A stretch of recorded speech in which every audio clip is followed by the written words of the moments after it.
Welcome to Wake, a cold reading of James Joyce's Finnegans Wake, just to hear it out loud.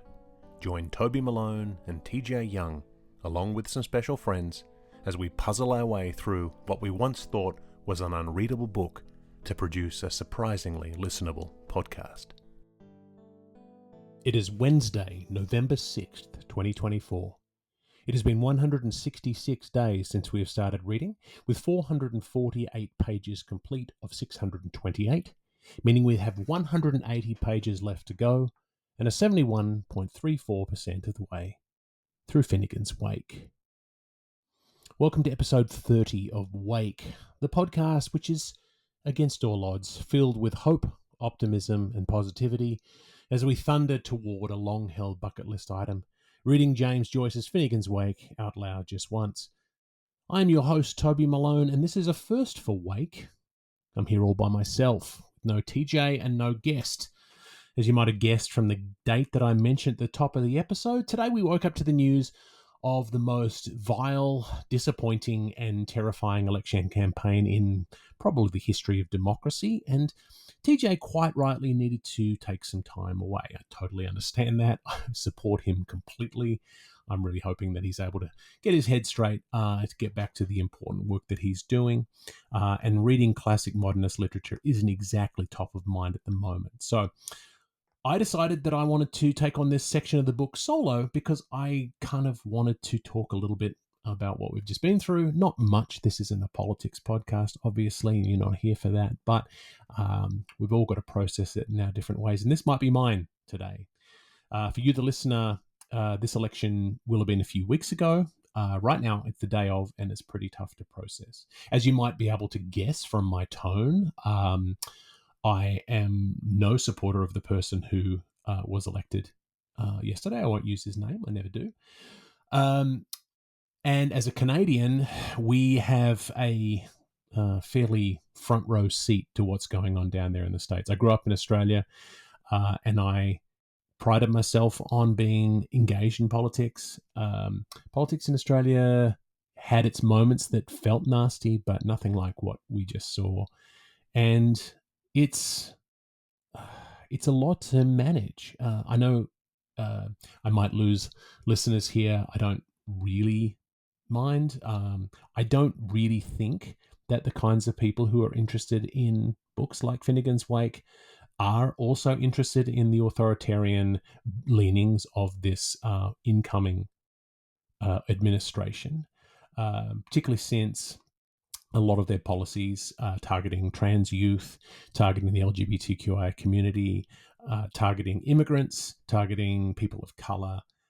All of those things are so abhorrent to me, I have a hard time even talking about it. So it's, I woke up this morning with a pit in my stomach at 3 a.m. Knowing that the results that I had seen before I went to bed were not looking good, and it was confirmed with the breakfast radio. And it's been a really tough day. I talked to TJ. I sent TJ a message to check in on him during the day because I knew that he was having a hard time. I knew that he was really panicking this week about the results. And I'm going to quote him because I don't think he would mind me quoting how he responded. He said that I'm taking today to feel what I need to feel and preparing for fights I didn't want to have to fight.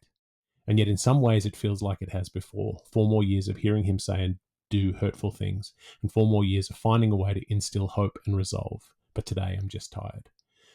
Hearing your best friend say something like that, knowing that as a black man and as a queer man and as a man right in the middle of that battleground of Pennsylvania, it hurts my heart. I don't know what to think about what's going to come. And it's one of those things where, as an Australian and as a Canadian, it's very easy to say, well, that's someone else's problem. But it's not. It's all of our problems. And so dealing with the reality of what's happened, the fact that there's so much hatred and negativity out there. We're seeing it in Canada as well. We're getting ready to boot our current Liberal Prime Minister out. He'll be gone within 12 months because people are sick and tired of living their lives the way they're living them, and they have to have a scapegoat, so they're blaming him.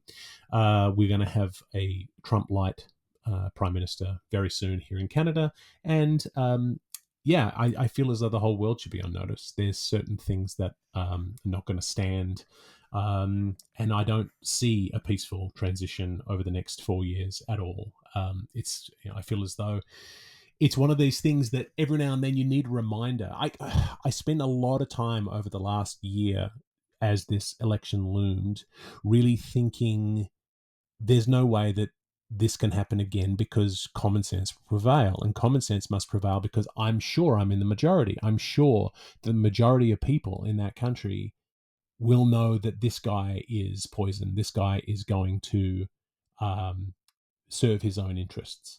And as it went along, and seeing the pictures of people at rallies, and a lot of the people at rallies in their red hats, are people who are just clinging on to some kind of hope. They're clinging on to some kind of hope that he's going to make it better, and that he's going to make the gas prices go down, and he's going to make it cheaper for them to go to the grocery store, and not really caring about the rhetoric, because it doesn't really affect them, because they don't have trans children, or they don't have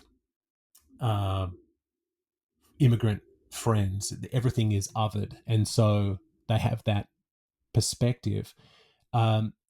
And it came to me like a pile of bricks this morning. It hit me as I was coming into work and just pondering this, and realized that of course we are in the minority. Of course we're in the minority, because the intelligentsia that Hitler hated, the intelligentsia that tyrants everywhere have feared, because knowledge is power, because we are the ones who read, we are the ones who teach, we are the ones who make art, we are the ones who embrace the kids who are queer and questioning and struggling. That is seen as weakness, whereas to these demagogues, they want the people who are going to go along, to put on their red hat and go along and not question. So we are the enemy. And of course we're in the minority, because we surround ourselves with other intellects, with other people who have educations, with other people who go to the Pride Parade and support, regardless of where they are in the community, the people who say Black Lives Matter and mean it. These are the people who I like to surround myself with. So we are in a side of an echo chamber, and then all the people on their boats with their Trump flags, they're in their own echo chamber, and there's more of them than there are of us, because, and I hate to say it this way, but there's more stupid people out there than intelligent people. And the stupid people are willing to look the other way as long as they can pay an extra 5 cents less off their gas pump. And it's crazy making. We have a premier here in Ontario who is literally bribing the constituents to vote for him, and people go, well, he's giving me $200, I will vote for him, or I will ignore all of the illegal things that he's doing. We have this new president in the United States who's going to wreak havoc. It's just utter insanity, and I'm heartbroken, but I'm resolved. I can't do a lot from here as a Canadian, honestly. All we can do is look after our own backyard, but I'm here in solidarity. I think it's the kind of thing where you look at histories of resistance, and the resistance always comes from the few who are willing to fight. And so the resistance comes from those who have so much to lose. And I don't know what resistance looks like. I don't think it's a Star Wars looking like thing where we're all fighting, actually fighting. But I think pushing back against these policies, pushing back against things, making sure these kids know that they're loved. It's just so heartbreaking to think that someone would put themselves in a position to tear down so much just for his own ego. So I don't want to talk too much about politics. I know I've gone on and on too much. I know there's going to be some people out there who are going to agree with me. Like I said, I don't think there's many out there who are listening who voted red yesterday. I did block a couple of people on our Instagram who proudly showed their red hats on Instagram stories. No, thank you. I don't want to look at that. But honestly, I don't think that the people who are out there listening to Wake or reading Finnegans Wake are going to be the kinds of people who don't think about what the consequences of these actions are. And one of the things I saw something today which I loved, and I wanted to share it to my story on Instagram, but the settings were wrong. This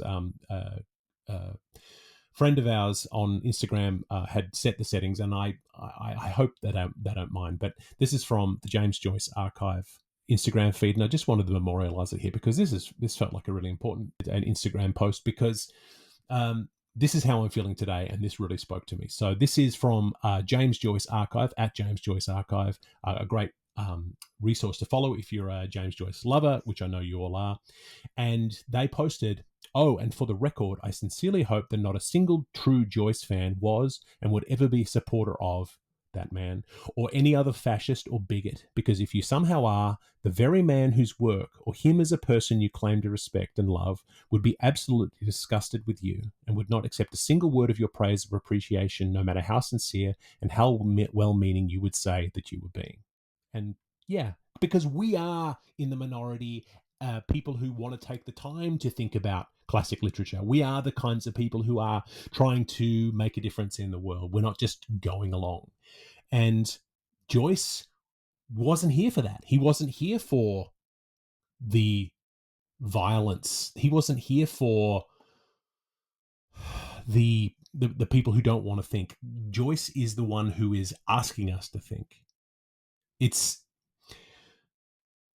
so heartbreaking to have to think about, and as you can hear, I'm losing steam a little bit. But I wanted to just pitch in here and say that here at Wake, we are here for the fight as we wade into the chaos. And I felt like chaos was a fairly good theme this week.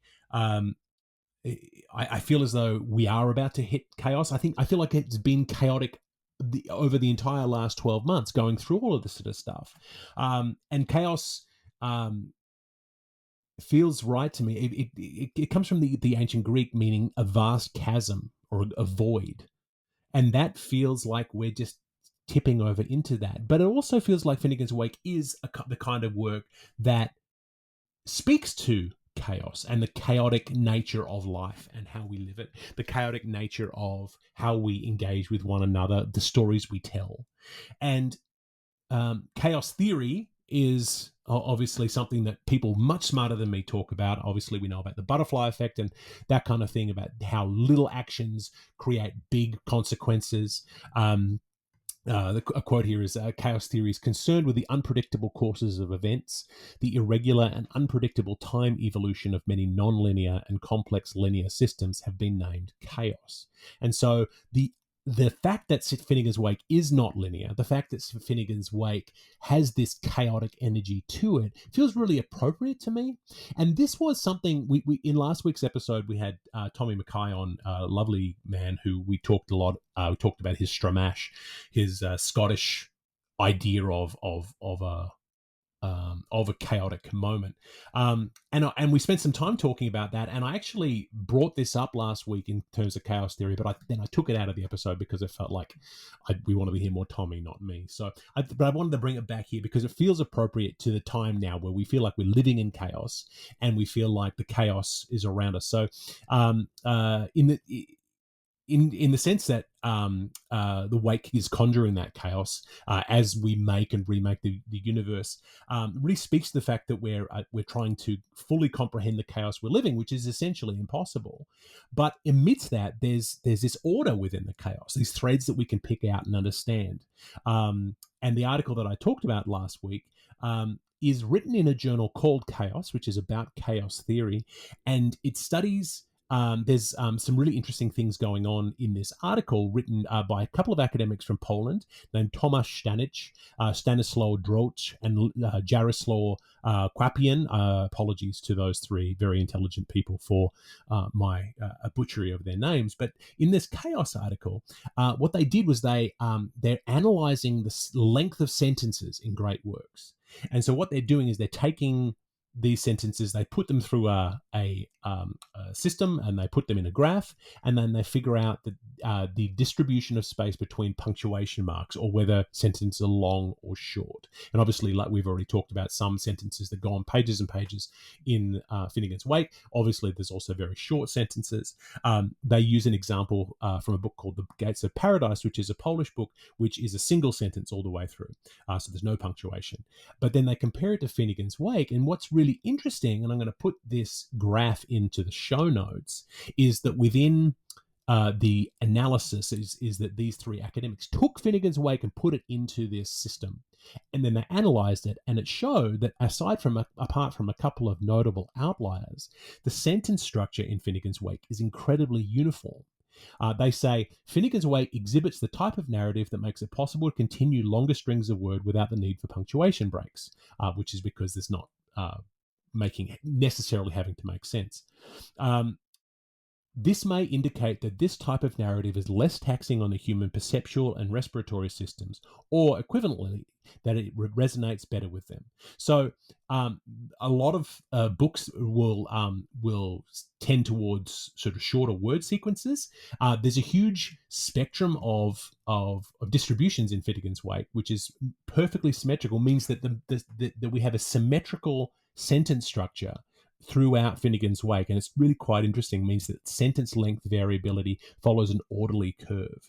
And to quote the article, this level of symmetry is a rare feat in the real world, implying a well-organized, complex hierarchical structure that aligns perfectly with the phenomenon known as multifractality, systems represented by fractals within fractals. And I thought that was really amazing. I love the idea that within the chaos there is structure, and within the structure there is chaos. And right now we feel like there's so much chaos out there, but there's structure that is to come, and the structure is how we resist. I don't know. I like that idea of order within chaos. This is that article by Stanich, Droch, and Kwapian, and the article is called "Statistics of Punctuation in Experimental Literature: The Remarkable Case of Finnegans Wake" by James Joyce. So I will post that in the show notes. And this is an article that was written in August 2024. So real kismet that it showed up here. There's also another thing I wanted to talk about in terms of order and chaos. Last week, Tommy talked about how Joey Ramone played a Finnegans Wake song, which inspired him to create his Dreams album. Tommy to create the Dreams, Finnegans Dreams album. And so that was actually, I went and had to track it down, and it's actually by John Cage, a composer. And it was 1942 he created, which is only 3 years after The Wake came out, created a piece called The Wonderful Widow of 18 Springs, which was based on The Wake. And it's quoted as being a charmingly plaintive and lyrical song for soprano voice and closed piano, which is a new music classic. The vocal line uses only 3 pitches in varied sequence combinations and has a sparing modal folk song quality.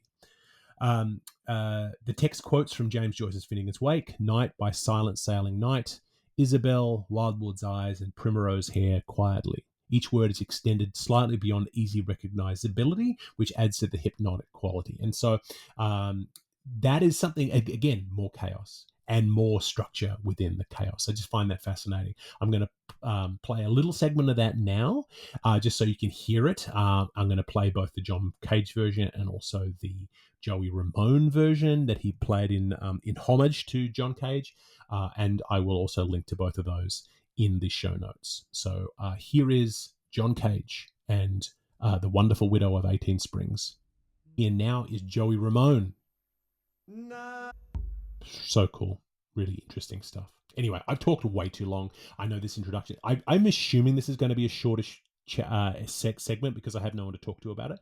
But as you can tell, I like to talk, and you like to hear my voice. I like to hear my voice. You like to hear my voice. But yes, but as always, we are reading from the Penguin Modern Classics edition of Finnegans Wake, published in 2000 with a foreword by Seamus Dean. Today we'll be reading the second part of Chapter 3.2 from pages 448 to 473 in this edition. This is a segment that continues the chapter entitled Jaun, a long, absurd and rather incestuous Lenten lecture to Issy, his sister, for the Oxford World's Classic edition of 2012, which also includes brief summaries of what is happening in each section, which we'll address at the end of the reading. And now, without further ado, Finnegans Wake.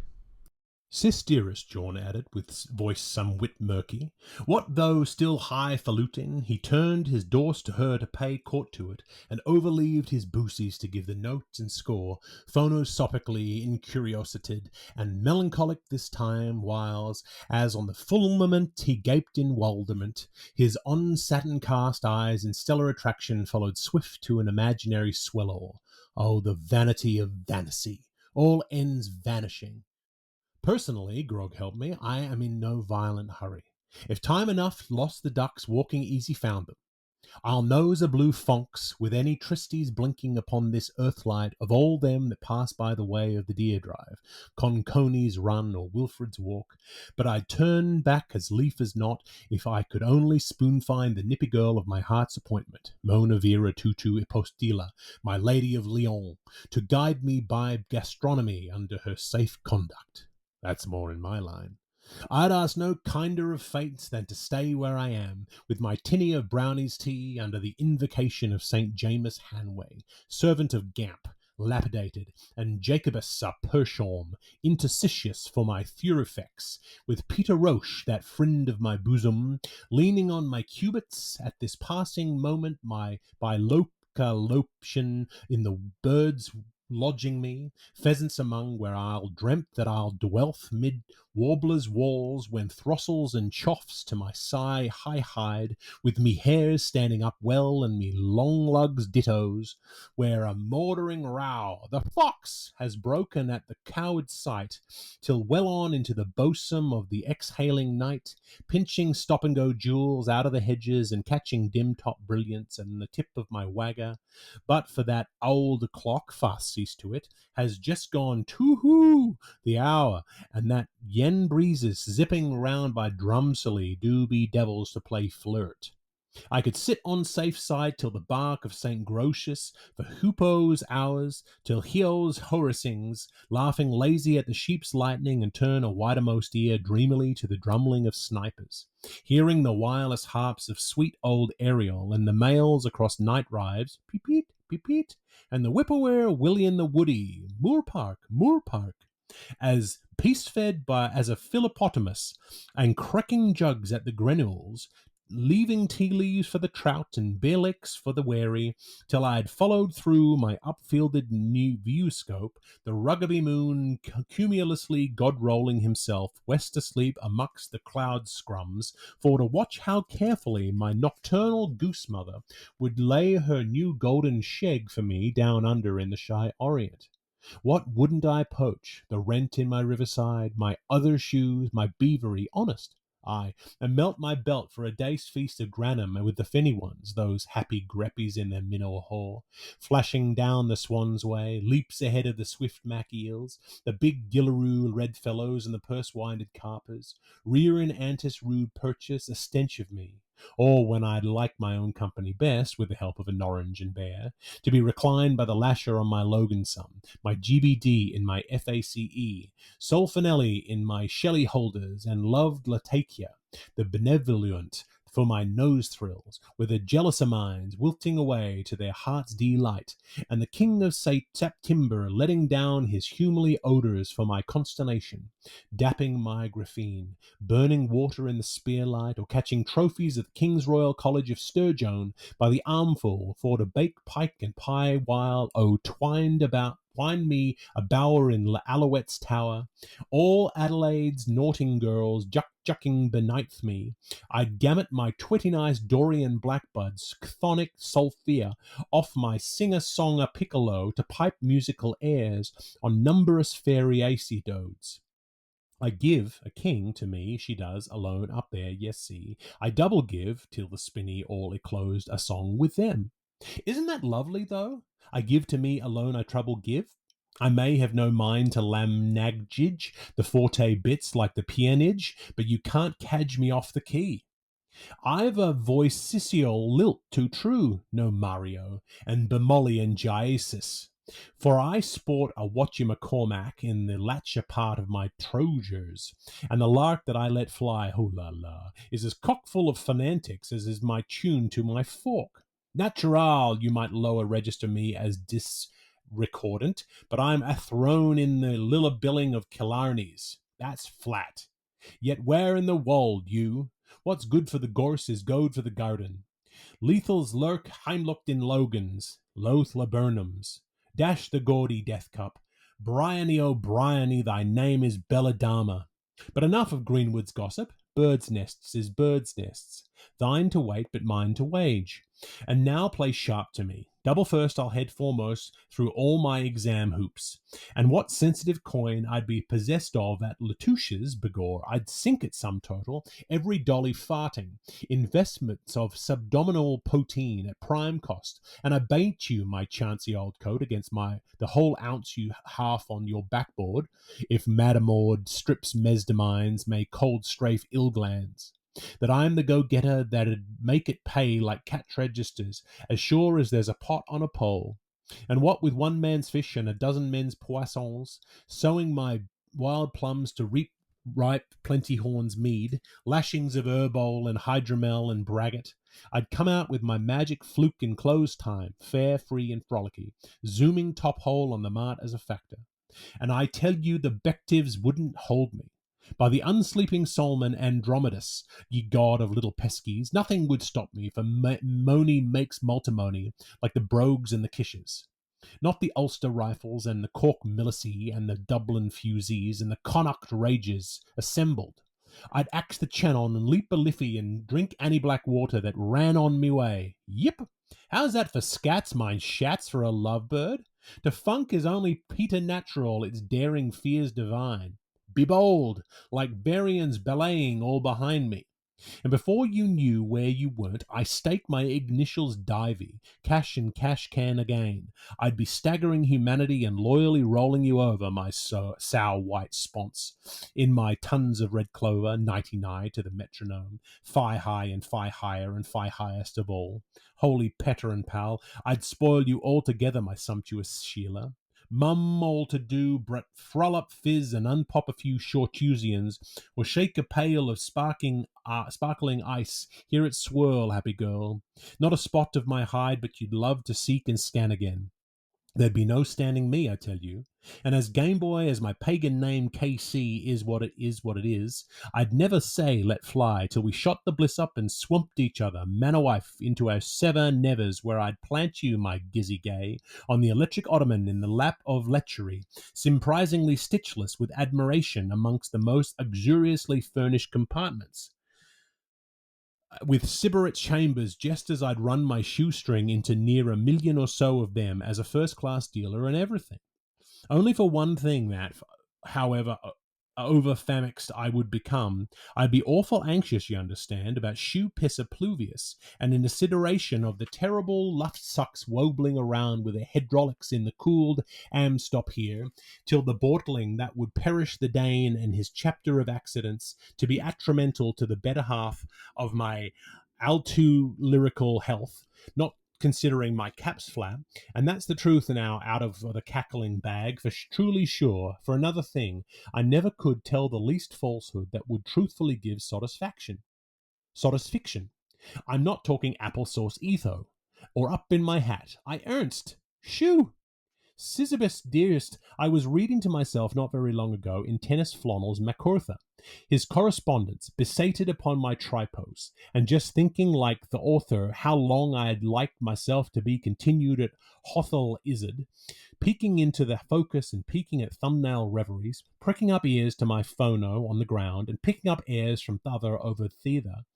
'Tis transported with grief I am this night sublime, as you may see by my size and my brow that's all forehead, to go forth frank and hoppy, to the tune of the old plough tied off, from our no-story house, upon this Benedictine errand, but it is historically the most glorious mission, secret or profound, through all the annals of our, as you so often term her, effort-fresh-painted Livy, in beatific repose upon the silence of the dead, from fair off the next verse down to Ramshackles, the last bust thing. The Vico road goes round and round to meet where terms begin.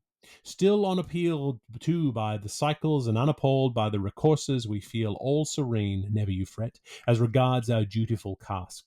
Full of my breadth from pride I am, breeze be the healthy same, for 'tis a grand thing, Superb. To be going to meet a king. Not an every-night king, nenny by gannies, but the over-king of hither on thither Erin himself, pardie, I'm saying. Before there was a patch on at all on Ireland, there lived a lord at Lucan. We only wish everyone was as sure of anything in this watery world as we are of everything in the newly wet fellow that's bound to follow. I'll lay you a guinea for a hayseed now. Tell mother that, and tell her the old one. 'Twill amuse her. Well, to the Finnegans of Annan Mises with the whole bluish business, for I declare to Jeshuam I'm beginning to get sunsick. I'm not half Norrowain for nothing. The fine eye so temperate of our, alas, those times are not so far off as you might wish to be congealed. So now I'll ask of you, let ye create no scenes in my poor Primifor's past wake. So now I'll ask of you, let ye create no scenes in my poor Primifor's wake. I don't want yous to be billow fighting your Biddy Moriarty jewels, gobble gabble over me till you spit stout, you understand, after soused mackerel, sniffling clam-baked herring, an impudent Barney, braggart of Blarney, nor your ugly lemon colic gobs over the hobs in sewing circle, stopping oddments in maids' costumes at sweeping reductions, wearing out your O's by sitting around your R's, making a reeker-rancy round where I last put it, with it painters in too, cursed luck, with your rags up, exciting your mucuses, turning breck farts into lost soup ears, and salon they ye not flabby on your groaning chairs over Bolivar's trouble of a blue moondag, steaming your damp ossicles, praying holy prohibition in Jaun dyspeptist, while old Cleo goes through the wood with Shep together, touting in the chestnut burrs for good boy Summers and Mistral Blower Nose, hugs his kindlings when vicey versy, it's my gala benefit, brobbing leaves out of my tale-told book. May my tunk fester if ever I see such a miry lot of magaleens. Once upon a drunk and fairly good drunk it was, and the rest of your blather rum skite. Just a plain chaise but the fire for absent the po, and I'll make ye all an eastern humming sphere of myself the moment that you name the way. Look in the slag scuttle and you'll see me sail spread over the singing. And what do you want trippings for when you've Paris-inspired a hat? Some cordials all round, let ye Aloysius and Omnes, while I stray, and let ye not be getting grief out of it, though blighted troth be all bereft, on my poor head's sake, even should we forfeit our life. Lo, improving ages wait ye, in the orchard of the bones, some time very presently now, when yon clouds are dissipated after their 40 years' shower, the odds are we shall all be hooked and happily communistically among the field knights Elysium elite of the elect in the land of lost of time.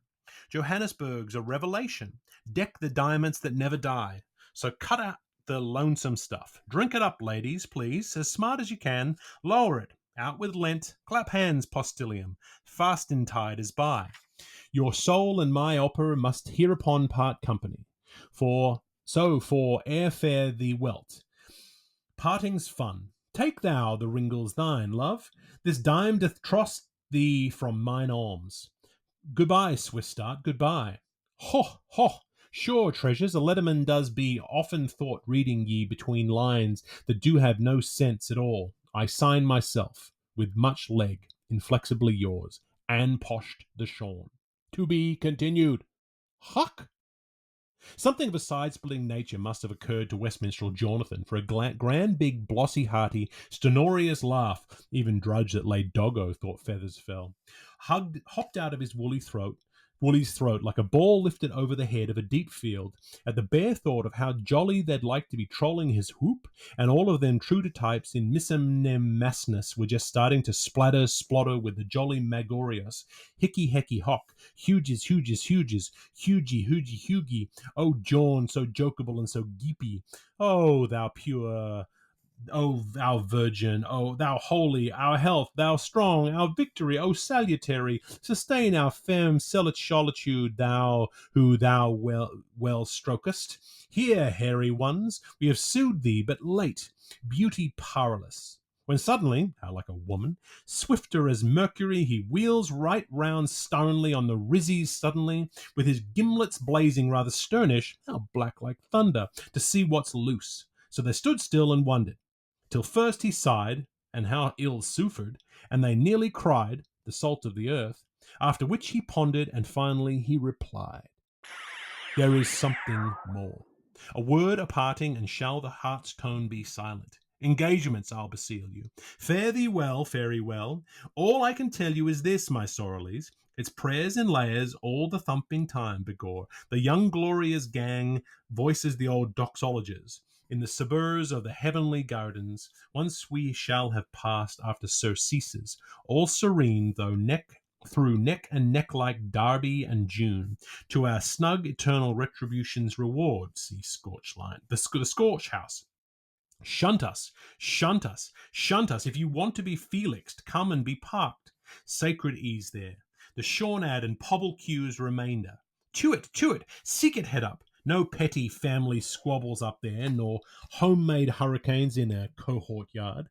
No cup hurling, nor apuckalips, nor no punch and jodeling, no, nothing. With the bins, which is far better, and Eve forever your idol be.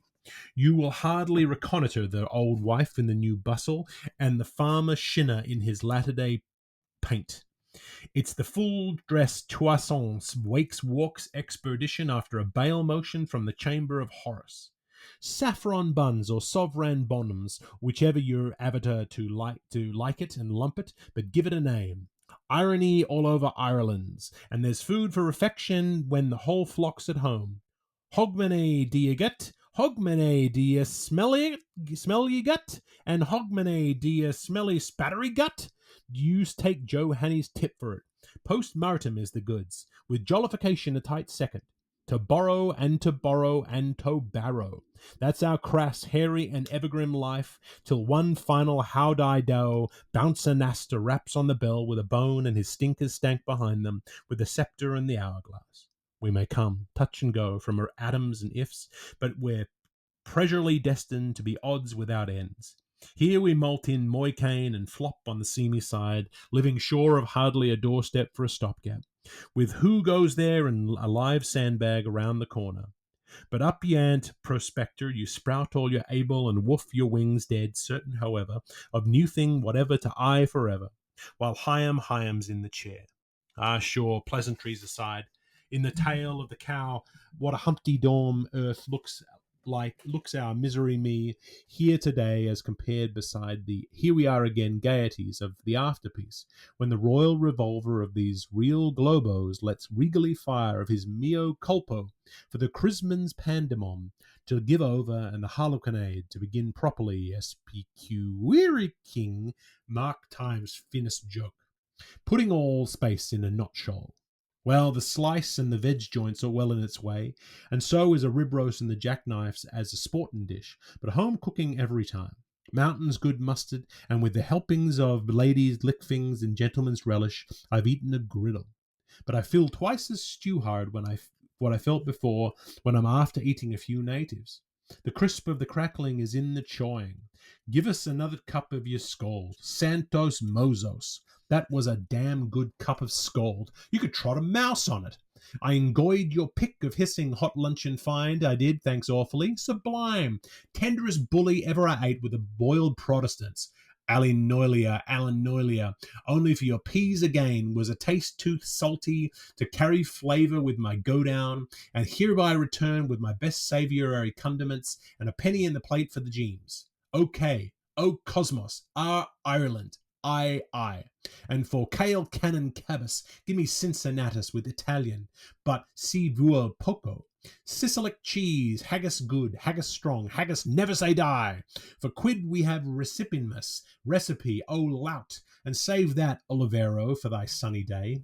Soup meagre, couldn't look at it, but if you'll buy me yon coat of the very furry best, I'll try and pull it on me. It's in fairly good order, and no doubt 'twill sarve to turn. Remove this boardcloth. Next stage, tell the tabler, for a variety of Huguenot legumes, I'll try my set on edges, grappling and airy docks, grilled over birchen rods with a few bloomin' cowls and albies. I want to get outside monasticism. Mass and meat mar no man's journey. Let a missile lest. nuts for the nerves, a flitch for the flu, and for to rejoice the chambers of the heart, the spirits of the spice isles, curry and cinnamon, chutney and cloves. All the vital means is beginning to sozzle in tune, and the hormonies to clingle, clangle, fudgem, cates and eeps and nabok and erics and oinos on King Clud and XOXXOXO and XOOXOX, XXOXOXX, XXX till I'm fuss-fed like a fungstiv, and very presently from now, post-haste, it's off you'll see me. You're all on my usual rounds again to draw terminus lower and killer down and let a noosh, let a speak, let a muck, to litter an anima and the roomiest house, even in Ireland, if you can understand that. And my next item's platform, it's how I'll try to and collect my extra professional postages owing to me by Thaddeus Killiesque Squire, Doctor, for non-desirable printed matter. The Dukes and the Kellycooks have been milking turnkeys and sucking the blood out of the Marshalsea since the act of first offenders. But I know what I'll do. Great pains off him I'll take, and that'll be your red letter day calendar, window Machri. I'll knock it out of him. I'll stump it out of him. I'll rat-tat-tatter it out of him before I'll quit the doorstep of old Con Connolly's residence. By the horn of 20 of both of the two St. Colopes, blackmail him I will in arrears, or my name's not Penitent Ferdinand. And it's daily and hourly I'll nurse him till he pays me fine fee. Emile.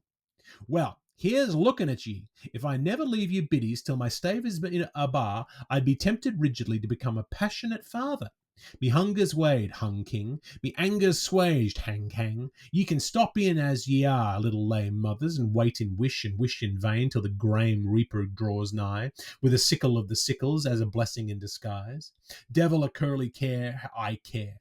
If any lightfoot clod Duvale was to hold me up dick slurping me and marauding me of my rights to my onus, Yan, Tian, tetherer, metherer, pimp, I'd let him have my best pair of galloper's heels in the cream sourer. He will have better manners, I'm dished, if he won't. Console yourself, draw your delish. There's a refund of egg-sized coming to you out of me, so mind you do duty on me. Do me duty on me. Bruise your bulge below the belt till I blue-black beside you, and you'll miss me more as the narrowing weeks wing by. Some day duly, one day truly, Tuesday newly, till Wednesday. Look for me always at my west, and I will think to dine. A tear or two in time is all there's to't. And then in a click of the clock, toot toot, and doff doff, we pop with cinnarettes and silkettes, lining long routes for his diligence majesty, a long-distance laird that likes creation. To whoosh! Mish. Yes, pet. We were too happy. I knew something would happen. I understand, but listen, draw her nearest, Tizzy intercepted, flushing but flashing from her dove and dart eyes as she tacitfully grabbed her male correspondee to fluster her sweet nun songs in his quick-turned ear. I know, Benjamin brother, but listen, I want girls palmassing to whisper my wish. She, like them, like us, me and you, had thought he ne'er it would holten so lithe when least his tacit tempest tongue. Of course, engine dear, I'm ashamed for my life. I must clear my throttle over this lost moment's gift of memento nosepaper, which I'm sorry, my precious, is all at home I with grief can call my own. But all the same, listen, Jonick, accept this witwee's mite, though a jenny teeny witween piece torn in one place from my hands, in second place of Linen Hall Valentino, and with my fondest and much left to tutor, X.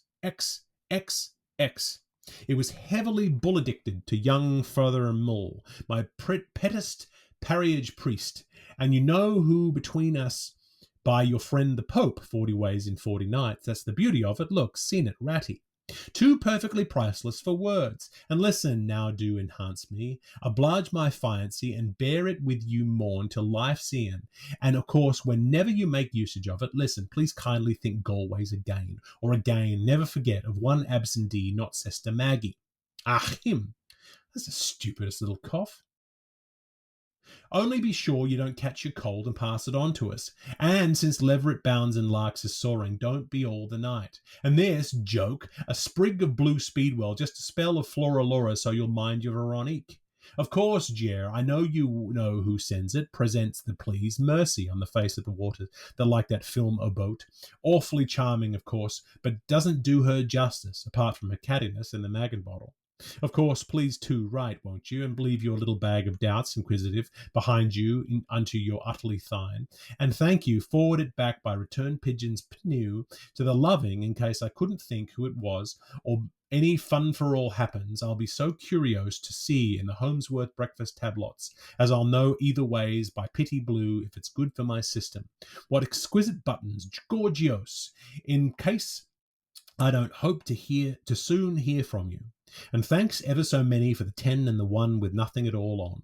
I will tie a knot in my string game jip to letter you with my silky paper, as I am given now to understand it will be worth my price in money one day, so don't trouble to ands unless sent be special, as I am getting his pay and wants for nothing, so I can live simply and solely for my wonderful kinkless and its loops of loveliness.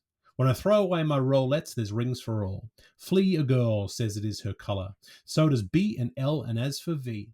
And listen to it. Chevelure. So distant you're always. Bow your bosh. Absolutely perfect. I will pack my comb and mirror to praxis oval O's and artless oars, and it will follow you pulpically as far as come back under all my eyes like my sapphire chaplets of Ringarosi. I will say for you to the All-Michael and solve qui pew, while the doves pick my mouth buds. Mish, mish, with Nurse Madge, my linking class girl. She's a fright, poor old Dutch, in her sleep talking when I paint the measles on her in mud tuskers to make her a man. We. Issy done that, I confess. But you'll love her for her hessians and sickly black stockies, Clarings jumblies, salvaged from the wash. Isn't it the cat's tonsils? Simply killing how she tidies her hair. I call her Sosie because she's society for me. And she says saucy while I say sassy. And she says, will you have some more scones? While I say, won't you take a few more schools? And she talks about Ithel dear while I simply never talk about Athel darling. She's but nice for enticing my friends, and she loves your style, considering she breaks in me shoes for me when I arch trouble, and she would kiss my white arms for me so gratefully. But apart from that, she's terribly nice, really, my sister, round the elbow of Erin Street Lower, and I'll be strictly forbidden always, and true in my own way, in private, where I will long to betrew you, along with one who will so betrew you that not once while I betrew him not, once he be betray himself. Can't you understand? Oh, bother, I must tell the truth. My latest lad's lovely letter I am sore I done something with. I like him lots, 'cause he never cusses. Pity bon homme, pip pet. I shouldn't say he's pretty, but I'm cocksure he's shy. Why, I love taking him out when I unlatched his cordon gate. Oh, Jake and a Tem. Obi albi my adoras, and he dotes so. He fell for my lips, for my lisp, and for my lewd speaker. I fell for his strength, his manhood, his... Do you mind? There can be no candle to hold to it, can there? And of course, dear Professor, I understand. You can trust me that though I change thy name, though not the letter never while I become engaged with my first horsepower, Master Thief of Hearts, I will give your lovely face of mine away, my boyish Bob, not for tons of donkeys, to my second mate, with the twirlers, the engineer of the Passion Flower. Oh, wicked untruth.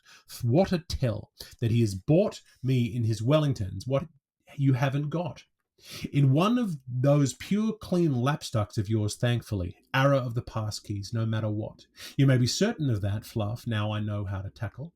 Lock my mirrors next myself. So don't keep me now for a good boy for the love of my fragrant saint, you villain, peppering with fear my goodless graceless, or I'll first murder you. But hip, sir, meet me after by next appointment near you, show no ships just there beside the ship that the future poor fools and circuits of Love Mountjoy Square. To show my disrespects now, let me just your Caroline for you. I must really so late. Sweet pig, he'll be furious. How he stalks to himself, Luther and lover, immutating a parabali. My prince of the courts, who'll beat me to love, and I'll be there when who knows where, with the objects of which I'll know or forget. We say, trust us. Our game, for fun. The Dargle shall run dry the sooner I you deny. Whoever he heard of such a think, till the utmost of all Elmos shall steal our hearts as thone, and Mrs. Amara makes it up and befriends with Mrs. Amorum. I will write down all your names in my gold pen and ink. Every day, precious, while memories of leaves are falling deeply on my Jungfrau's messenger book, I will dream telepath posts, dulcets on this isinglass stream. But don't tell him, or I'll be the mort of him. Under the Libans and the sycamores, and the cypresses and the Babylonius, where the frond oak rushes to the ask, and the yew leaves to kiss themselves, and to carry on my Harris waves, my still waters reflections in words over Margaret von Hungaria, her quady rain ways and her flaven hair, to thee, Jack, ahoy, beyond the Bosphorus. Splash of hiss, splash springs your salmon. Twick, twick, twinkle, twings. My twilight is Saturday afternoon. Lex-Leap will smile on my 4-enhanced 12 months in mind. And what's this I was going to say, Dean? Oh, I understand. Listen, here I'll wait on thee till Thingavalla with beautiful do be careful tea cakes, more stewsa flavoured than vanilla and black currant there's a cure in, like a born gentleman till you resemble me. All the time you're a while away, I swear to you I will by Candlemas. And listen, Joey, don't be annoyed with me, my old Avenue, when by the end of your chapter you chitch water on the wagon for me being turned a star. I'll do bury my 2 feskies under Pout's Venetia cream. They're way for spilling cream, and accent to extend my personality to the Laytons. I'll buoy me for myself only of expensive rainproof, of pinked elephant's breath grey, of the loveliest, sheerest, dearest widow's hood, of an Air Force blue I am so wild for, my precious once, Hope Brothers, Faith Street, Charity Corner, as the bee loves her sky-high deed, and for I always had a crush on heliotrope, since the Duchess of yore cycled round the finest park and listened. And never mind me laughing at whatsoever. I was in the nerves, but it's my last day. Always about this hour, I'm sorry, when our gaming's for Bruin and nose long is all you tease and afternoon my little pussiness, I steal Heimlich in my Russians from the attraction part with my terrible boots, calves catcher, pincher, popper, poff, who is going to be a Jenny roll at my nape-drenched love, with dripping to affectionate slap mama, but last at night, look, after my golden violence wetting in my upper stairs, splendidly well illuminated, with such little lilac curtains, wallpapers to match the cat, and a fireplace keep looking of priceless pear logs. I just want to see, will he or are all muckles all like that? I'll strip straight after devotions before his fond stare, and I mean it too. Thy gape to my gazing I'll bind and make leash, and poke stiff under my eisenbound with my soiden sante china knees, cheek chubby chambermaid for the night's foreign mails, and your name of Shane will come forth between my shamefaced West End, with other lips I nakest open my thight, and just woken by his tocker tootle too, my first morning. So now to Thok Thildish, Thome, theated with Mag at the oil fan, we are doing to they one little player before doing to deed, and a tis to the tassie for Lou and for two. Coach me how to tumble, Jaime, and listen with supreme regards, Juan. In haste, warn me which to men. Juan responded full-chantedly to her sororal sorority, imitating himself capitally, with his bubble blown in his patapet and his chalice drink now well in hand.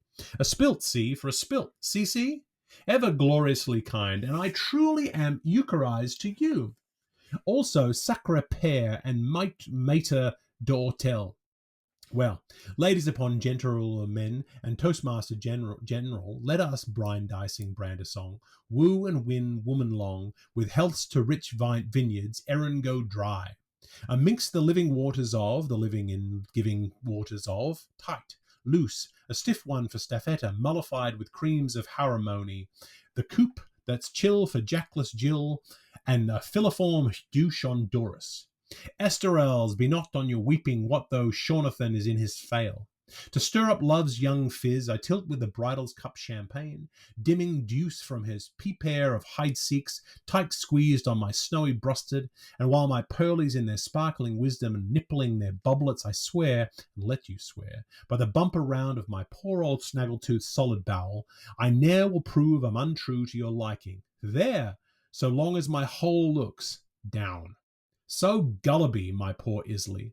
But I'm not for forgetting me, Innerman monophone, for I'm leaving my darling proxy behind, for your consolaring, lost Dave the dance curl, a squamous runaway and dear old man pal of mine too.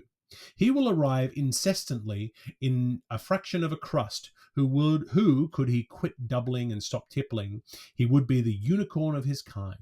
He's the mightiest penumbrella I ever flourished on beyond the shadow of a post. Be sure and link him, mio tresoro, as often as you learn, provided there's nothing between you but a plain deal table. Only don't encourage him to cry lesson times over Leopardstown. But soft, can't be? Do mailstains mumble? Lum-tum, lum-tum. Now, the frubador. I fremble. Talk of wolf in a stomach by all this verminous. Ecolo me! The return of the athlete. Who can succeed to his success?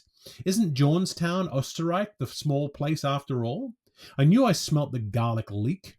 Why, bless me swits, here it is. Here he is, darling Dave, like the cat o' nine lives, just in time, as if he fell out of space, all draped in mufti, coming home to Morn Mountains from his old continents, and not on 1 foot either, or on 2 feet either, but in quinquisecular cycles, after his French evolution and a blindfold passage by the 432 with the pork's pate in his suicide paw, and the gulls laughing lime on his natural skunk, blushing like Pat's pig, begob.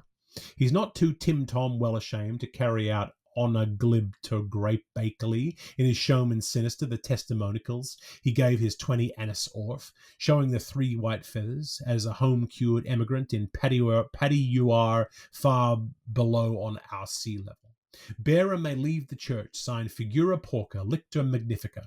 He's the sneaking likeness of us, faith, me alters ego, in miniature and every Oxonian aimers aces nasal a Romeo as I am, for ever cracking quips on himself, that Jean Jakes, he'd soon arise mother's roses mid bedewing tears under those wild wet lashes onto any living girl's laughter cheeks. That's his little veniality, and his pepperment. He has novel ideas, I know, and he's a jerry queer fish betimes, I grant you, and cantankerous, the poisoner of his word, but lice and all and semi-coloured stained glasses, I'm enormously full of that foreign, I'll say I am. Got by the one goat, suckled by the same nana, one twitch, one nature makes this old world kin. We're as thick and thin now as 2 tubular jaw balls. I hate him about his patent Hennessy, plashit, yet I am a morist. I love him. I love his old Portugal's nose. That's the nasturtium, ye now, that saved many a poor sinker from water on the grave. The diasporation of all pirates in quinconcentrum of fake like Basilius O'Cormacan McCarthy. To camouflage, he turned his shirt. Isn't he after borrowing all before him, making friends with everybody red in Russia, white in Alba, and touching every distinguished Irishman, or he could ever distinguish before or behind from a Irishman for a customary help of a crown and a piece? He's looking aged with his pebbled eyes, and Johnny Thin too, from liverking on pigeons ifs with puffins ands. He's been slanderizing himself, but I pass no remark. Hope he hasn't the cholera. Give an eye at the farot. Moses and Noesis, how are you? We'd be as snug as Column's eyes old Jonas, rocked in the belly of the waves, as quote had before. Bravo, senior chief. Famous. Sure there's nobody else in touch any sides to hold a chief's cankle to the darling at all, for cheer dare with that prison postil of Spanish beans on him, like the knave of trifles.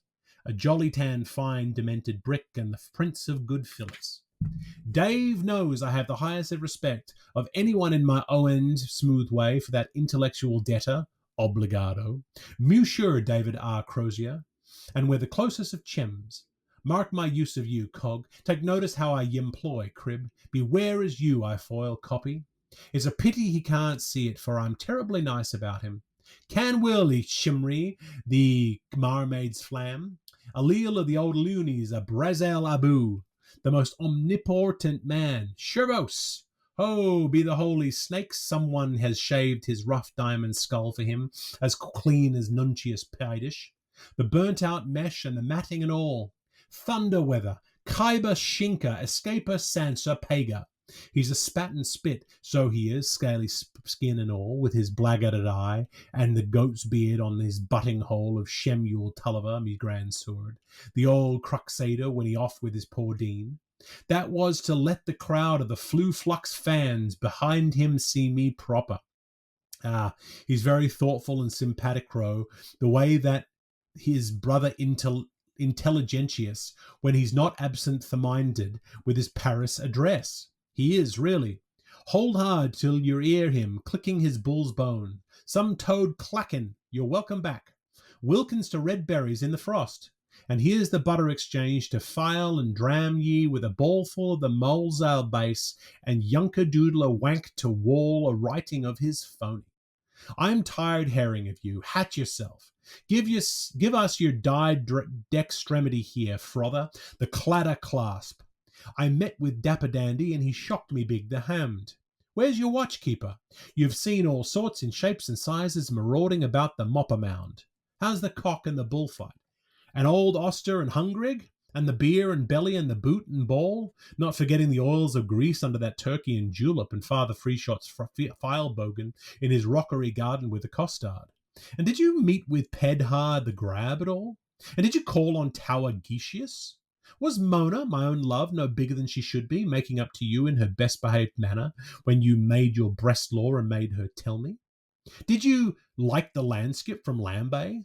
I'm better pleased than 10 guineas. You rejoice me. Faith, I'm proud of you, French David. You've surpassed yourself. Be introduced to yes.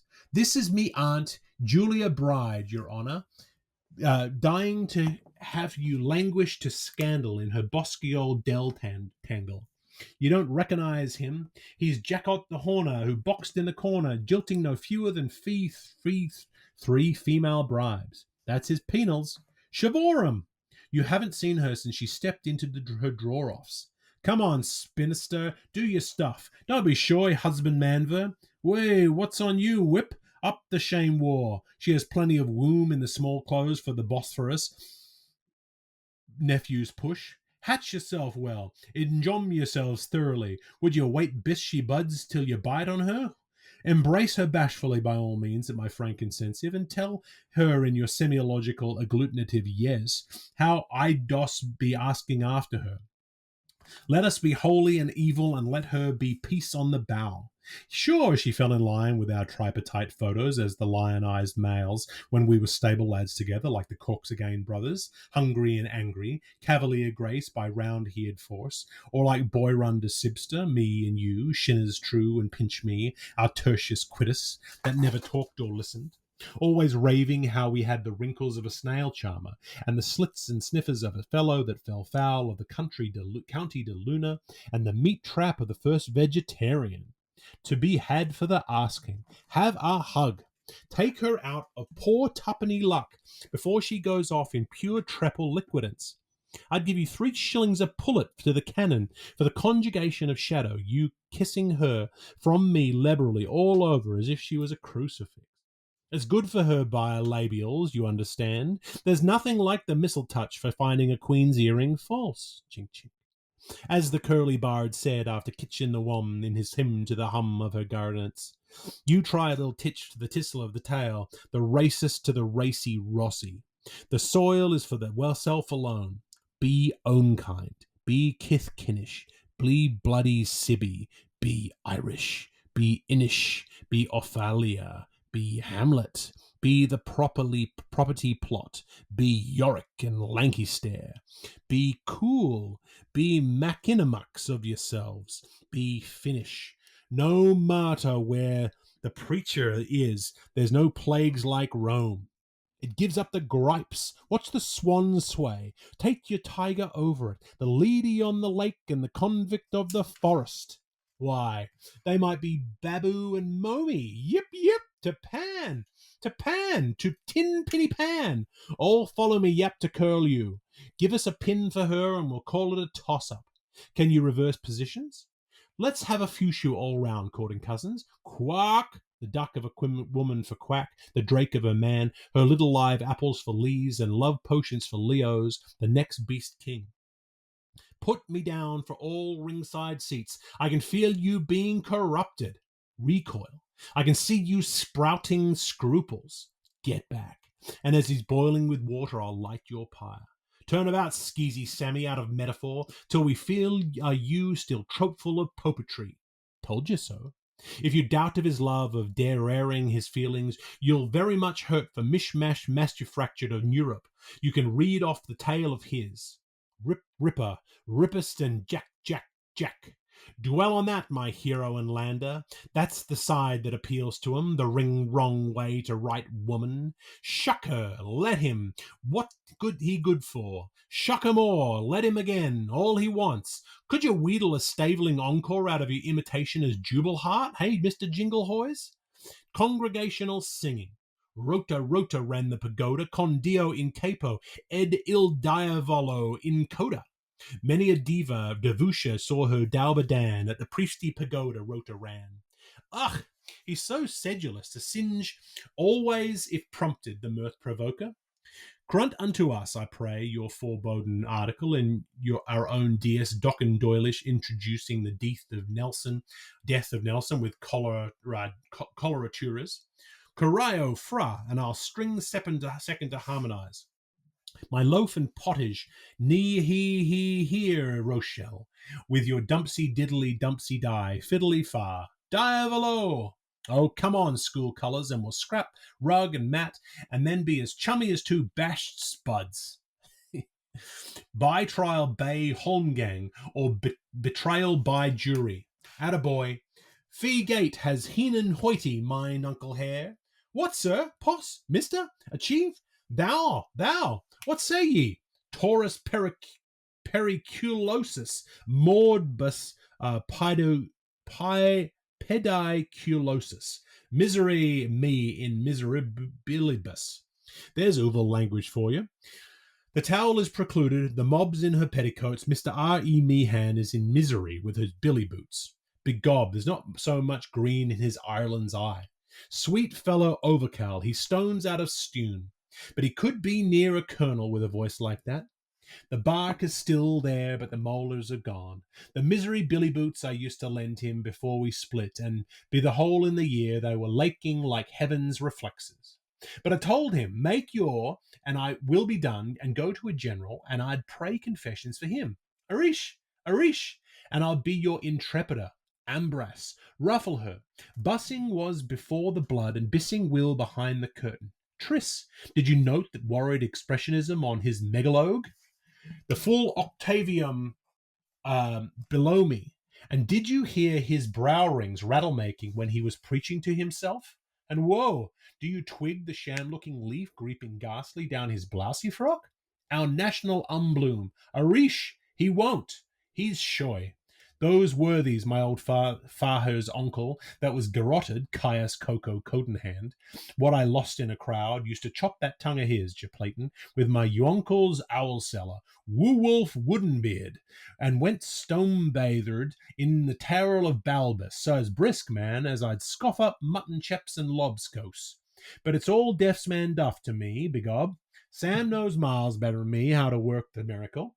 And I see by his dire oath he's dropping the sammer out of his silenced bladder since I bonded him off more as a friend and as a brother to try and grow a muff and canonize his dead feet down on the River Erie by thinking himself into the fourth dimension and place the ocean between his and ours, the churchyard and the cloister of the depths, after he was capped out of Buelad's skull for the sin against the past participle and earned the facilitation of codding chaplain and being as homely gauche as swift BAA, who gets twickly fulgets twice as Alamandan huskers. But the whacker his word, the weaker our ears for oracles who parses orles. Ill-starred punster, lip-stirring cowl nux, 'twas the quadracentim and Trinity too, and he can cantab as chipper as any oxon ever I mooed with, a tiptoe singer. He'll prixily soon hand-tune your errands ear for you, pp a mimeograph at a time, Newman bitter, and with his anchor martins to read the road Roman, with false steps ad pernicious from real silver ormulus to Torquinwans superbers, while I'm far away from wherever thou art, serving my tally-hos and tullying my hostulus by going in by the most holy recitandus fortissimo for my versatile examinations in the ologies, to be a coach on the Fucian missions. P? F? Piano? Forte? How used you learn me, brother Subutans, in my Augustan days, with Caesarella looking on? In the beginning was the jest, he justly say, for the end is with woman, flesh without word, while the man to be is in a worse case after than before, since she on the supine satisfies the verge to him. Tough, too logical. Thou the first person shingella, art an imperfect subjunctive, paltry, flappant, had serious, myth smith, onomatopoetic, hamus and divus, axis colus, waxus warmus like sedulus. So picture stops with fondness snow, and mind you twine the twos nudes of your nice names, and pull up your furbeloves as far above as you farthingales. That'll hint him how to click the trigger. Show you shall, and won't he will. His hearing is in doubting just as my seeing is unbelieving. So dactylize him up to blank point and let him blink for himself where you speak the best ticklish. You'll feel what I mean. Fond namer, let me never see thee blame a kiss for shame and thee. Echo, read ending. Sipario mochi. But from the stress of their sunder enlivening, I, class deciduously, a Nick Rocco smicon must come to Mike.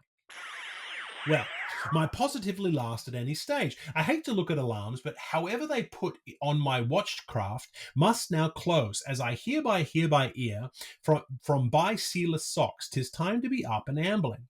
My middle toe's mitching, so mizzle I must, or else 'twill sarve me out.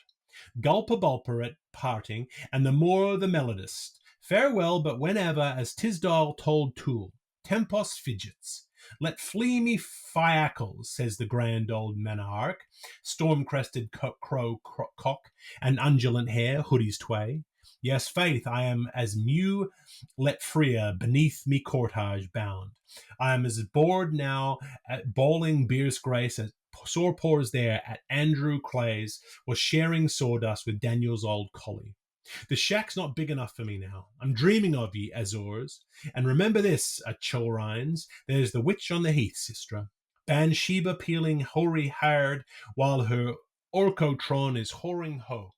But when minuet fluts between her titch cries Talmudi. Daughters of the heavens, be lux in turnabouts to the wandering sons of Red Loam. The earth's a trot, the sun's a scream, the air's a jig, the water's great, 7 oldie hills and the one blue beamer. I'm going. I know I am. I could bet I am. Somewhere I must get far away from Banbashore, wherever I am. No saddle, no starfoot, but spur on the moment. So I think I'll take Freeboot's advice. Psst. I'll borrow a path to lend me wings, quick-quack, and from Jerusalem's wall, click-clack, me course is clear to cheer up street, I'll travel the void world over. It's Winland for Moyne, Big Buck. Gee Jakers, I hurt myself netly that time. Come, my good frog marchers, we felt the fall, but we'll front the defile. Was not my ulti mutter, Sareth Maritza, a running water, and the bold one that quickened her, the sea-born Fingale? I feel like that hill of a whaler went yolding around Grunmann's circus with his tree full of seaweeds and Dinky Doll asleep in her shell. Hazel Ridge has seen me. Jern Veiling is. Squall aboard for Q. Hop! Farewell a while to her and thee. The brine's my bride to be. Lead on, McAdam, and danked be he who first cries, Halt! Rindruff! Solo, Solone, Solong, Luderiana, wear thee well, with me singamy, sorim o orem. Here's me takeoff. Now nunk or nimmer, Siskinda. Here goes the enemy. Benedict Hotfoots in on impudent stayers. Sorry. I bless alls to the wished with this pan-Romaine apological, with Waddle-wee Whistle'em sang to the Kerrycoys. break ranks. After wage of battle bother, I am thinking most. Fick you! I'm through. One, toe, adri, you watch my smoke. After poor Jaun's the boast's last fireless words of postludium of his soapbox speech ending in heaven, 20 add one with a flirt of wings were pouring to his assistance. Could they snip that curl of curls to lay with their gloves and keep the kids bright? Prepared to cheer him should he leap or to curse him should he fall.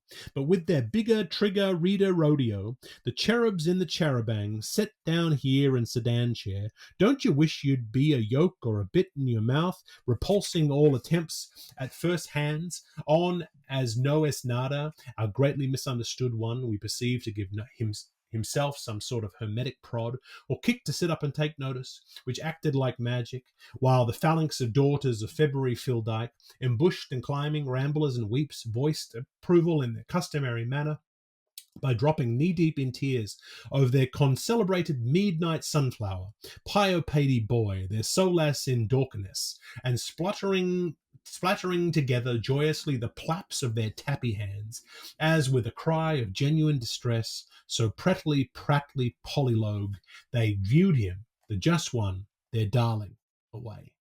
A dream of favours, a favourable dream. They know how they believe that they know. Wherefore they wail. Oh, Jordwa! Oh, Jordwo! Do cicerately it samodid.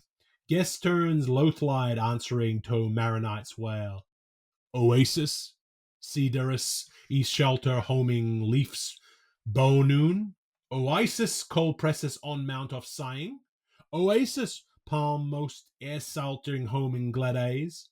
Oasis, fantastical roseway and Jericho. Oasis, new levo spatiosing encampness. Oasis, plantanus, dew stuck aquamarage play tennis. Pipetta has misery unnoticed. But the strangest thing happened. Backscuttling for the hop off with the odds together in favour of his tumbling into the river, Jaun just then I saw collect from the gentlest weaner among the weaners, who by this were in half-droop leaf-long mourning for the passing of the last post, the familiar yellow label into which he let fall a drop, smothered a curse, choked a guffaw, spat expectoratiously, and blew his own trumpet. And next thing was he gummelicked the sticky backside and stamped the oval badge of belief to his Agnello's brow, and a genuine dash of irrepressible piety that readily turned his ladylike Tim Manzel's capsy curvy, the holy scamp, with half a glance of Irish frisky, a Juan Jameson hasta luego, from under the shag of his parallel brows. And it was then he made as if he be but waved, but instead a hand across the sea, as noticed to quit while the Pacifirettes made their arm-packs widdershins. Frida, Pasa, Pacey, Irene, Aranette, Bridame, Bentame, Sosakopki, Bibi Becca, Baba Badkesi, Good Guthodu, Dama Domina, Takia, Tokia, Skyoria, Securilinia, Piokia, Homi hoping, Hami happiness, Myra, Solima, Salamita, Sainta, Sianta, oh peace. But in self-righting the balance of his corporeity to re-exchange wide remembrance with the pillar bosom of the dizzier he loved a prettier, between Estelos and Venusis, bad luck to the lie, but when next to nobody expected, their star and garter gazer at the summit of his climax, he topped a lipple off on to the off, and making brand new start for himself to run down his easting. By blessing his stirs with a sign of the Southern Cross, his bungaloid Borsaline with the hedgy green bound blew off in a love blast award for Trover, and George on Redhead, bucketing after Mecca Maniac, the headless shall have legs, Kings couriered around with an easy rush and ready relays by the bridge stadion beyond Lady Castle. And what Herm but he narrowly missed fouling her buttress, but for her, but for he aqueduct. And then, cocking a snook at the stock of his sermons, so mere and yet so far from that region's general, away with him at the double, the hulk of a garron pelting after the road, on Shank's mare, led off like a wind-hound loose. The bushel, you'll think it was that moment they gave him the jambos. With a pose of tossing hanker waves to his windward like seraph summonses on the air, and a tempest of good things in packet shape teeming from all accounts into the funnel of his fan mail shrimp net, along the high road of the nation, traitor's track, following which fond floral fray he was quickly lost to sight, through the statue men through, without a doubt he was all the more on that same head to memory dear, while Sickerson, that born of Björn, like guard auxiliaire, she murmured, Helig Ursulinka, full of woe. And how fitlier should good boy's hand be shook than by the warming of her bosom that wrung his swaddles. Where maggot Harvey kneeled till bags, ate Andrew Coos Hogdam Farville. We then now, may the good people speed you, rural Horn, export stout fellow that you are, the crooner born with sweet wail of evoker, healing music, aye, and heart in hand of Shamrogueshire. The goo-goos of the suckabolly and the rockabetty have become the copiosity of wise-ableness of the friary layman in the pulpit barrel. May your bawny hair grow rarer and fairer, our own only wide-headed boy. Rest your voice, feed your mind, mince your peas, coax your quiss, come to Distoon Blarmy and walk our groves so charming, and see again the sweet roccolos where you first hymned O Cecia me, and touch the light theorbo, songster, angler, choreographer, piper to prison, musicianship made ambassador at large. Good by nature and natural by design, had you but been spared to us, horneen lad, but sure where's the use my talking quicker when I know you'll hear me all astray.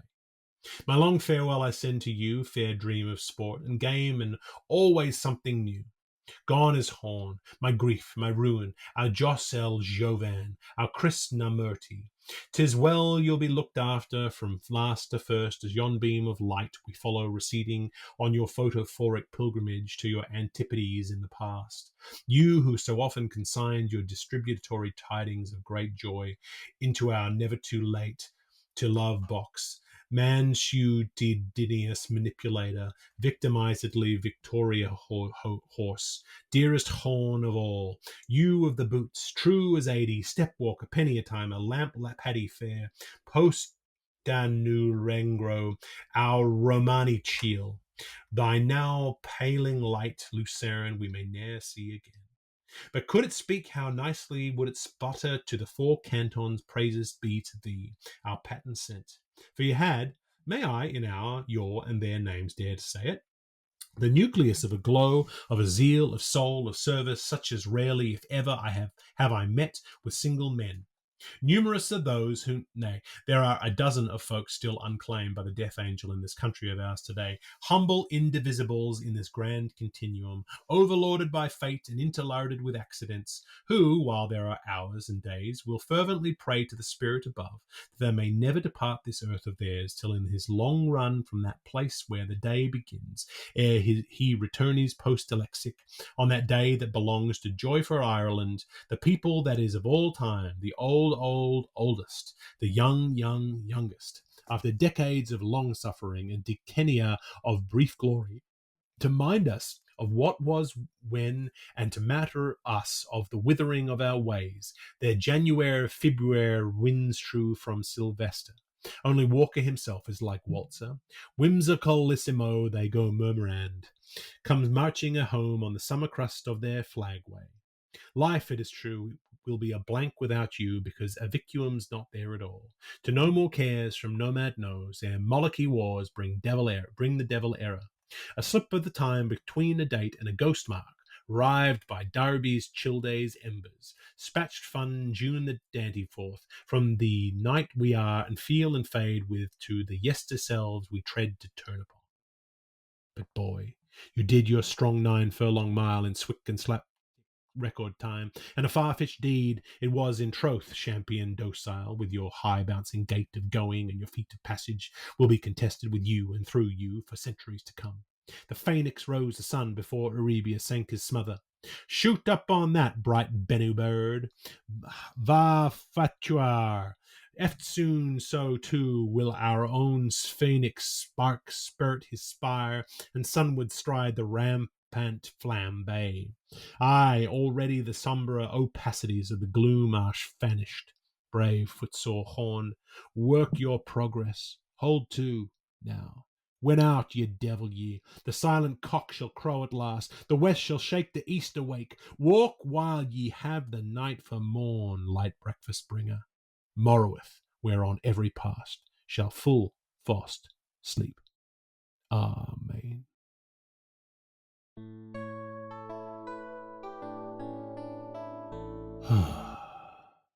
Okay. Remember back when I promised I would never do that solo again when I did the Anna Livia chapter? Clearly, I have a short memory for things like that. That was the second part of chapter 3 from Finnegans Wake. A really lively chapter, lots of interesting things. I'm afraid that the analysis here won't be nearly as in-depth as it is when TJ and I talk, and really our analysis isn't very deep. Mostly we just point out funny things we saw. So I found that quite an interesting chapter to read. Very lascivious, I think, as it's suggested in the description that we got from the Oxford World Classic, and a little bit uncomfortable. It felt like that Jaun was really overstepping plenty of lines when it came to Issy. So it was so slightly off kilter there, and plenty to struggle with, but also lots of fun as well. References to Macbeth in there, lots of Shakespeare references. There was a reference to a cricket game and a rugby match, things that are near and dear to my heart. I suggested that someone be as chummy as two bashed spuds is a lovely turn of phrase from page 466. And on page 467, about 10 lines down, did you note that worried expressionism on his megalogue? If you're a careful listener to our credits at the end of each episode, Meg Logue is the brilliant musician who created our theme song and did the Ballad of Percy Riley early on in the run.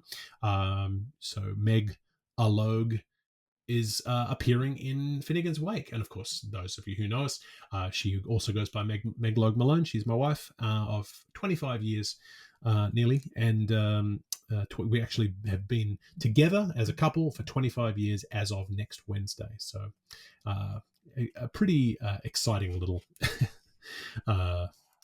milestone to hit. Lots of really interesting things in there, and I'm not really going to go into any great depth about the things I noticed, so much as to say I'm going to check in on the Oxford World Classic just to see how they summarize the sections. I think it was a fairly clear chapter, but let's see what it says. So this is 3.2. We read from page 448 to 472. The chapter's called Jaun, long, absurd, and rather incestuous Lenten lecture to Issy, his sister. So picking up on 448.34, going through to 452.33, Jaun's in no hurry, can lie here and enjoy the sights and sounds of nature, and could even make money. He's sorry to go, but he's off to see the king. 452.33 to 454.26, don't squabble when I'm gone, he says. We'll meet in heaven. Goodbye. 454.27 to 457.24, but Jaun has more to say. He describes heaven, praises food, then again says goodbye. 457.25 to 461.32, Issy addresses him, offers a handkerchief as a memento, encourages him to write, and promises to think of him as she says her prayers, having changed for bed. 461.33 to 468.22, over one last parting cup, Jaun presents his proxy, Dave the Dance Curl, or Shem. 468.23 to 469.28, then Jaun once again bids farewell. 469.29 to 470.21, the leap year girls watch him leave and sing a psalm. 471.22 to 473, the manner of Jaun's departure, they wish him well. I thought a lot of those contents and a lot of those concepts really come through just in terms of those conversations between Jaun and Issy, and some of those inappropriate elements that have become more and more common with Joyce and very common with his work. Clearly, you can hear that my brain is scrambled, having done all of this solo and read through without a pause at all. So it is a lot, and so I'm not going to labour this point. I really wanted to make sure that I took this opportunity to read because my brain is scrambled with Joyce, but it's not scrambled with politics. And I think that was kind of the intention.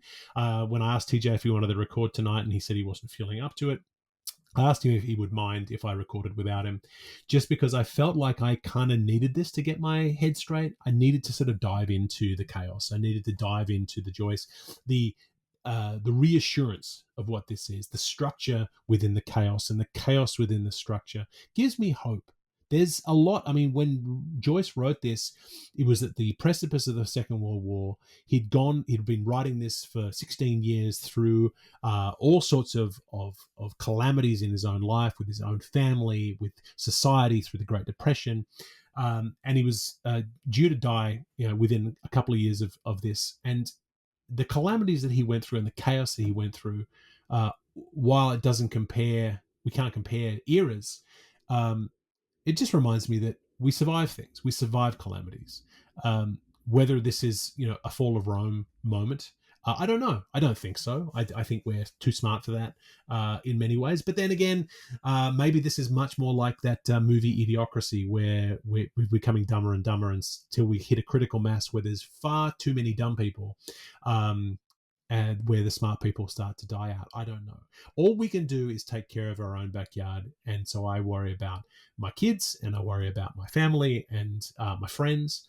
I really wonder about the people down there in the States who voted against their own people from the LGBTQ community, people from the immigrant communities, people from the Black community, all of whom voted for hatred. And there must be some reason they did. I would hate to think, and I think it's the case, but I would hate to think that it's entirely down to racism and misogyny, although surely it is. If Trump was up against a white man who was not Joe Biden, but if he's up against someone who was capable and white and male and 60, who knows where we'd be today? I don't know. But I used that reading tonight very selfishly to clear my head. This reminds me of how much I need TJ and how much I rely on TJ as someone to bounce off, as someone to take half of the reading, as someone to come up with jokes, to laugh at me, all of that kind of stuff. I miss you, TJ. I can't wait to record with you again next week. I'm thinking of you. I love you. I'm here for you and everyone in your orbit. And I just hope that we can manage our way through this difficult time. Look after each other. As TJ always says in his other podcast, stay crispy. That's a little line for TJ's benefit. But yeah, I'm glad I did this tonight. Hopefully you're not sick of my voice. I mean, I know there's only 10 of you listening, so it doesn't really matter. But I just think this is an important moment. If you're a awake listener and you're wearing a red hat, I don't understand. Guys, I just don't understand. I really want to try to understand, because the economy is one thing, but human life is a whole other thing. And the fact that people are going to die, and people are going to be deported, people are going to commit suicide, people are going to not get the care that they need in the maternity ward or with gender affirming care, and I just don't understand. So, and I'm not really sure I want you to help me understand either. I'm on my side, and I've picked my side. And when the whips start cracking, I know which side I'm on, and I know, and I'm pretty proud of how I've raised my kids to be thinking the same way. So, very proudly liberal in that sense, because I care about art and I care about people, and I'm a very proud ally of marginalized communities, and trying to do my best as a white man to be the best ally I can be. And so hopefully reading Finnegans Wake tonight was part of that. That is all the time we have this week for Wake. We'll return next week for the next section of Book 3, and TJ will be back with me. I've been Toby Malone, dedicating this episode to my friend TJ Young, with the optimism that this too will pass. See you next week, rebels and resistors. This has been Wake, a cold reading of James Joyce's Finnegans Wake, just to hear it out loud. If you've made it this far, thank you for your dedication. Join us next week for another segment of Finnegans Wake and a chat about what we've found. Wake is a Moon Street Media podcast, engineered by TJ Young and Toby Malone. Our theme song is The Ballad of Percy O'Reilly, arranged and performed by Meg Logue after James Joyce. Wake is recorded in Canada, where Finnegans Wake is in the public domain. For community and bonus content, join us at our free Patreon at patreon.com/wakepod. If you have questions about Finnegans Wake, don't ask us. We're just as confused as you are. See you next week.